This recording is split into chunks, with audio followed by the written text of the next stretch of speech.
Excuse me, ma'am. Excuse me. They say there's a sucker born every minute. You've got fluid coming out of the back. It looks like brake fluid. Marketplace is about to reveal that sucker could be you. I'm a mechanic. I just didn't want you to have an accident. Here comes Joseph. Have your brakes felt okay? He's in your car. It's a role reversal for us, something we've never done before. Bam, bam, I'm gone. I could have taken anything I wanted. Becoming con artists ourselves. Your home, your car, your identity, all of them on our hit list.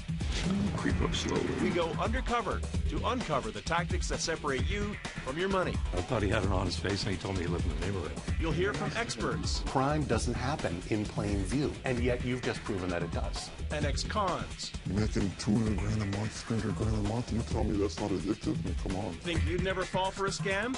Think again. Join me, Tom Harrington, and Erica Johnson for a special season finale of Marketplace. We team up to make sure you won't get fooled again.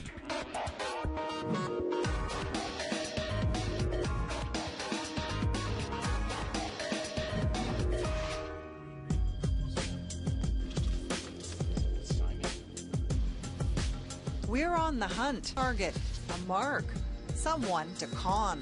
Excuse me, ma'am. Excuse me. See that guy?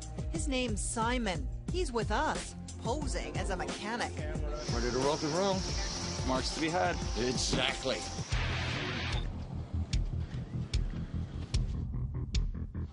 Sorry to disturb. You've got fluid coming out of the back and by your wheel. It looks like brake fluid. Have your brakes felt okay all day? She's taking a look. We're in a nearby van, watching on hidden camera as Simon watches folks come out of this mall. He's making sure they have something he might want to steal, like a purse or a package. Nice boots, nice coat. Let's see if we can jack her car. We're calling this scam the parking lot pinch. The idea is to sneak up behind, squirt some fluid under the Mark's car, and sound the alarm. People are always worried about driving. Excuse me, ma'am. If you tell them their brakes are leaking, can I show you? I mean, their first thought is, I've got to check to see how bad it is. So I'm a mechanic. Let me just show you. Claiming I'm a mechanic gives me an air of believability. You've got something dripping out of the back of your car. It looks like brake fluid. It's actually antifreeze, but we're hoping these folks don't know the difference. Yeah, seriously, can I show you? I just want to make sure you're okay. The threat of dangerous brakes lures our victims out of their cars. Here we go. Straight down. Excuse me, sir. Terribly sorry to disturb you. I just noticed as well, you've got some fluid coming out of your back tire there. Yeah, you see, just here. That's when Simon's sidekick enters the picture. He's actually our associate producer, Joseph. When the moment's right and the Mark is distracted, Joseph strikes. Because it's just there. Yeah, but just be real careful on your brakes. A daring daylight maneuver. I don't want to see you having an accident. See right here? Our team does it again, right in plain view. Joseph could easily steal whatever's there. Instead, he leaves one of our special calling cards to make the point someone's been I would there. suggest you go straight to a garage. Okay, thank you very much. You're welcome, man. They don't even know what's hit them. Chances are you or someone you know have been targeted by scammers. Plenty of us fall for them, and chances are didn't tell anyone. An incredible story of greed. You've heard the stories for years. Do you regret what you did, Ashley? He's been convicted of fraud over $5,000. This man is a master manipulator, a con man, and a professional liar. Guilty to 2 charges of defrauding his clients more than $50 million. And we've been telling you about them for years. Plenty of us fall for them, especially when times are tough. Now, we take pride in exposing the scammers. There's no evidence this device can help cancer patients. But this time, we're putting you on the spot. We want to know, why do we get fooled over and over again? Is it gullibility or greed, lapses in judgment, or are we just too nice? To help find the answer, Marketplace put together a unique team. An ex-con man to run our scams, and a former fraud investigator to explain why they work.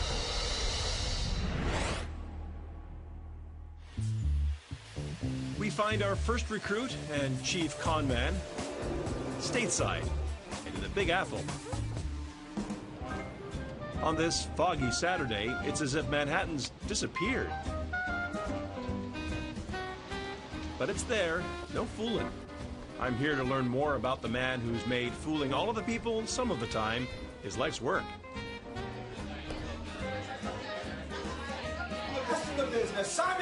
Simon Lovell's off-Broadway show is in its 7th year.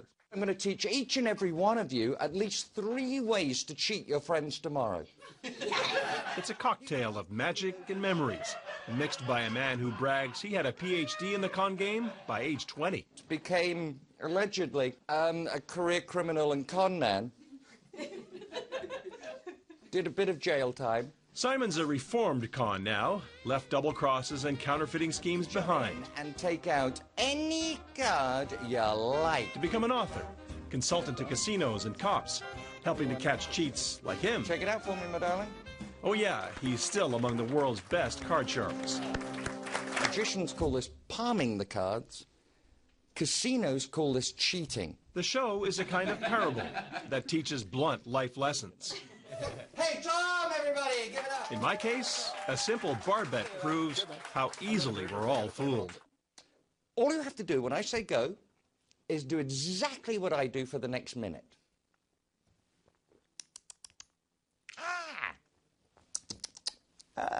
Doot, doot, doot, doot, doot. Doot, doot, doot, doot, doot.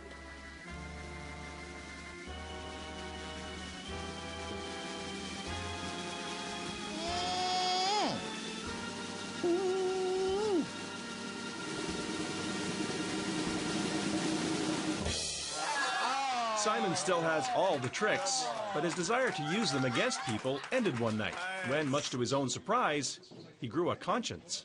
I literally had taken a couple of dollars off a guy, and he broke down and started crying, at which point I would normally have just walked away, you know, and just left it there, and I didn't. Something inside me just snapped like that, and I gave him some of the money back. What's maybe the most cold-blooded thing you did when you were living that life? I've taken college funds. I've taken people's mortgages. What was it about that kind of got you excited? There's a certain huge rush of manipulating people to the point where they're going to just willingly give you money. I never saw people as people. I saw them as walking ATM machines. I love it when people say I can't be conned, because to my mind, they're already halfway towards being conned. With that ace face down, it should look for all the world as though you're dealing that top card. Look at that. Colorful and clever, Simon can manipulate people as easily as he manipulates a deck of cards. And keeping the ace for yourself. We're going to rely on that unique skill because Simon's agreed to be our guide. We plan to show you how vulnerable we are to scammers and con men and how to protect ourselves.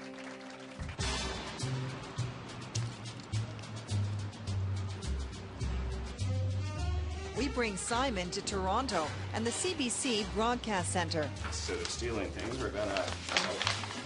Oh, wow. Put stickers on it. For a planning session with our team in the Won't Get Fooled Again War Room.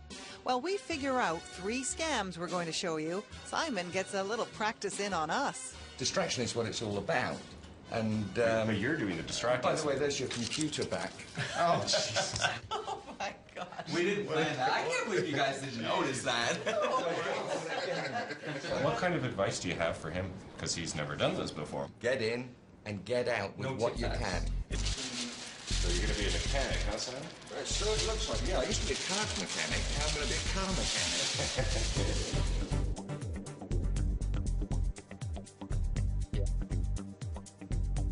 On day 1 of our first scam, we rig him up with hidden cameras.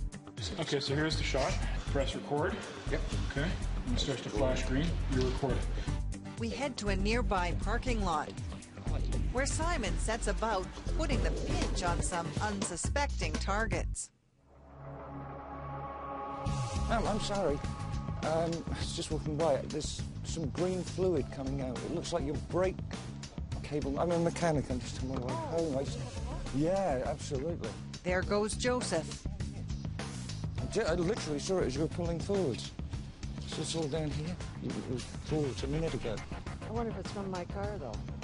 Yeah, well, It was right under where your brake cable would be. Oh, is it? Yeah. So what I would suggest you do is go to the local garage, maybe get it checked. I couldn't believe how much time I had. I could have done so many more things if I wanted. I could have driven off with the car. I could have taken numerous things. I was in and out of there, I'd say, in about 9 seconds. With the deed done, we move in for some answers.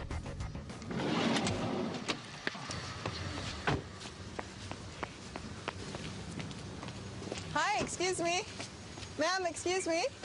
Hi there, do you notice something in your vehicle? Right on your steering wheel. How did that get in there? What does it say? Won't get fooled again. Yeah. Oh, for heaven's sakes. Was that about the green fluid stuff? I see you got a sticker in your hand. Yes. What's it say? It says, won't get fooled again. Are you wondering about the sticker on your steering wheel? No. See this? Won't get fooled No. again. I won't get fooled again.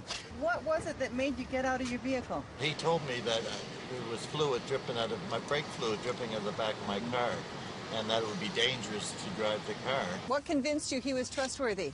He talked nice, so I had to answer him nice. He talked nice to you. And I thought, oh, well, he is on the way at Tim Hortons, and it's broad daylight. But I think this comes with age. You start getting lax. It's actually much more complicated than that. So we take our footage and head for Seattle to get some expert opinion on the psychology of scams and why we keep falling for them. Hi, Doug. Erica Johnson, Marketplace. Nice to meet you. Nice to meet you. Doug Shadell's been fighting fraud for most of his career. Now with me today is Doug Shadell. Doug is a leading expert in investment fraud. He used to investigate for the Attorney General of Washington State. The typical fraud victim looks a lot like me. And anyone with money really is a potential target. Now he's with AARP, an American advocacy group for people over 50. Shadell has written several books and pioneering studies on cons. Wondering if we could get your take on what you see. We're asking him to turn his expertise on us and the scams we created. This is our first scam. This is our con artist, Simon. You've got some fluid coming out of your back tyre there, the back wheel. I'm so sorry to disturb you, but just me being a safety conscious guy. You're more than welcome. Safety conscious guy. What's your general impression of what you just saw? There's a number of clues here about why it worked. First of all, it's in broad daylight. So you don't suspect somebody's going to do something bad to you in broad daylight. That's one thing. Another thing is he's concerned for you. Well, this is a fellow citizen. We have a cultural norm that says, you know, I'm going to help my neighbor, and then he'll help me. Isn't that a good thing, to think the best of people? It is a good thing, unless you're a con man, and then you're going to swindle people using it. Are your brakes okay at the moment? Were they okay coming in? The other big theme that I saw is he's instilling fear, and this is the central strategy the con man has, is to get people into some kind of a heightened emotional state. When you are in a heightened emotional state, you make poor financial decisions. You make poor decisions of any kind because you're off balance. I'm worried now that I'm going to crash my car, and it hijacks all the logical reasoning.